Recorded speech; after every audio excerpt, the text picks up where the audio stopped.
लेकिन एक मैंने देखा है हर सोसाइटी में है ना, ऐसे 2-4 बंदे होते ही हैं जो ऑक्यूपाई तो कर भी नहीं रहे एंड मेंटेनेंस भी नहीं भर रहे हैं। तो जो बैड डेट्स निकलते हैं सोसाइटी के, उसको कैसे हैंडल किया? मतलब वो तो 21% तो भर ही नहीं रहे, मेंटेनेंस ही नहीं भरे, तो उनको कैसे टैकल करेंगे? बहुत अच्छा सवाल आपने किया। हाँ ये जो आपका शुरुआत का सवाल है ना, उसको मैं लेता हूँ। हाँ ये व्यवस्थापना क्यों चाहिए, हाउसिंग सोसाइटी क्यों चाहिए?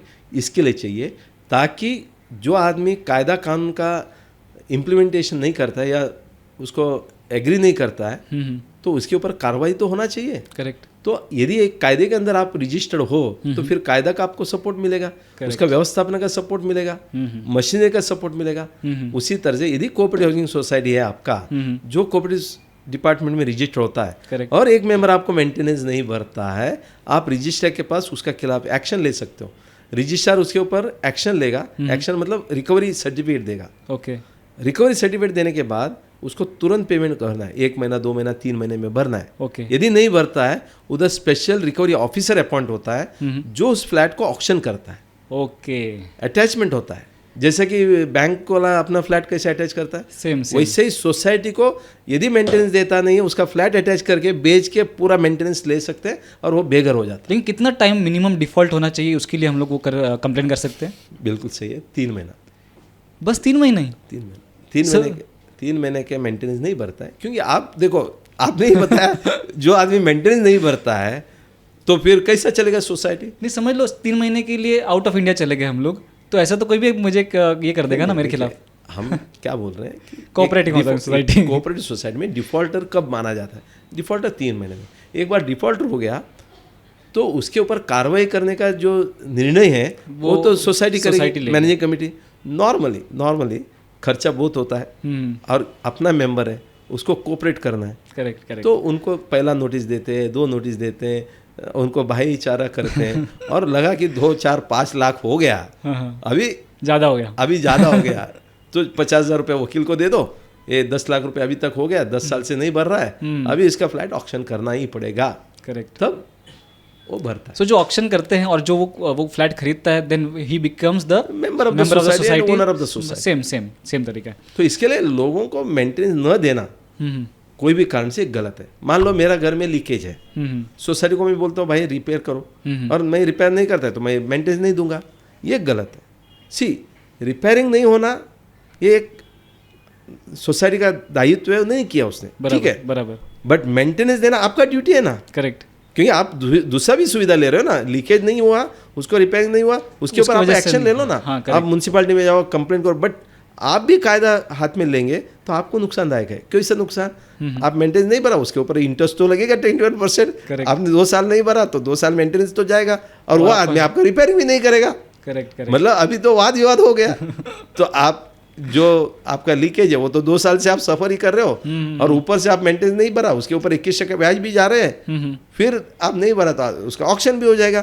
फिर उसके बाद वो जो वकील का खर्चा, कोर्ट फी खर्चा, सब आपके बिल में आने वाला है, वो तो बाहर नहीं आएगा। 21% इंटरेस्ट भी लगेगा, ये भी लगेगा। करेक्ट। तो इसके लिए मुझे लगता है कि लोगों को अपना दायित्व क्या है वो समझना चाहिए, वो निभाना चाहिए, मेंटेनेंस भरना ही चाहिए।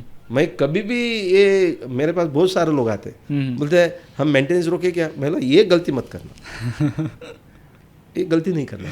सो आपने एक पॉइंट बताया कि सोसाइटी अपना दायित्व नहीं निभा रही है, तो मतलब अभी केस उल्टा हो चुका है। अभी हमने अपना दायित्व निभाया, ओके, आपने अपना काम कर दिया, मेंटेनेंस दे दिया, मैंने अपना मेंटेनेंस टाइम टू टाइम दे रहा हूँ। सोसाइटी अगर कुछ काम अपना ढंग से नहीं कर रही है तो मैं वाइस वर्सा क्या एक्शन मुझे लेने का अधिकार है? बहुत अधिकार है, यही तो मैं बताया। एक्चुअली हाउसिंग सोसाइटी का मैनेजिंग कमेटी का जो अधिकार है ना बहुत कम है, मेंबर का ज़्यादा है। क्या है, you are the owner, you are a stakeholder. यदि आप मेंबर ही नहीं है तो हाउसिंग सोसाइटी कैसा होगा? करेक्ट। तो एक तो देखो, आप अलग अलग प्राधिकरण किया है, जिसका बायलॉ नंबर 174 में और कायदे में भी है। आपको व्यवस्थापना में यदि मैनेजिंग कमेटी काम नहीं करती, मान लो क्या काम नहीं करती, लेट अस अंडरस्टैंड। हाँ, चलेगा। इसमें 2 प्रकार का काम होती है। एक है कि जिसको हम बोलते हैं कि एडमिनिस्ट्रेशन, जैसे सोसाइटी का एडमिनिस्ट्रेशन देखना। एडमिनिस्ट्रेशन देखना मतलब क्या है?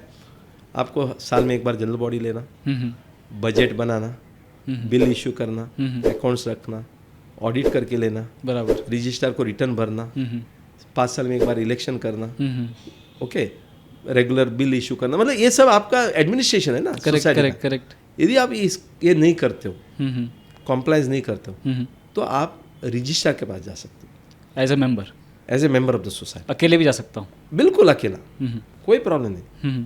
मुझे शेयर सर्टिफिकेट नहीं दिया, ये सोसाइटी का काम है देने का, आप रजिस्ट्री के पास जाओ।